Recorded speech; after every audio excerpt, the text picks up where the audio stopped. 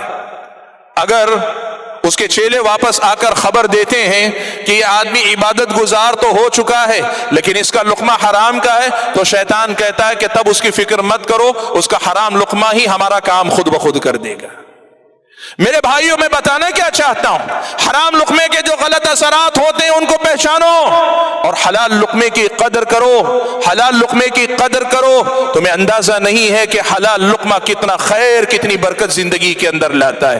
ایک دو واقعات کی طرف اشارہ کر دوں بچے کچھ وقت کے اندر، تاکہ ہم اور آپ اس حلال لقمے کی، کسب حلال کی، حلال کمائی کی اہمیت کو سمجھ سکیں۔ بھائیوں، آپ جانتے ہیں حضرت عبداللہ ابن مبارک رحمۃ اللہ علیہ کو، عبداللہ ابن مبارک رحمۃ اللہ علیہ سن 181 ہجری میں ان کا انتقال ہوا۔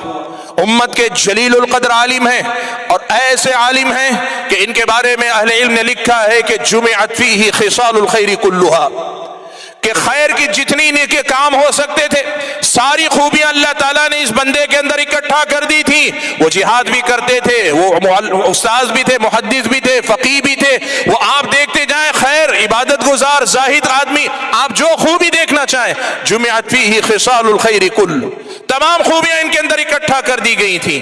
یہ عبداللہ ابن مبارک رحمۃ اللہ علیہ، ان کے والد مبارک، ان کی زندگی کا واقعہ لوگوں نے نقل کیا، ان کی سوانح لکھنے والوں نے نقل کیا، کہا کہ حضرت مبارک رحمت اللہ علیہ ایک غریب آدمی تھے، ایک کسان کے پاس ایک انار کے باغیچے میں کام کیا کرتے تھے۔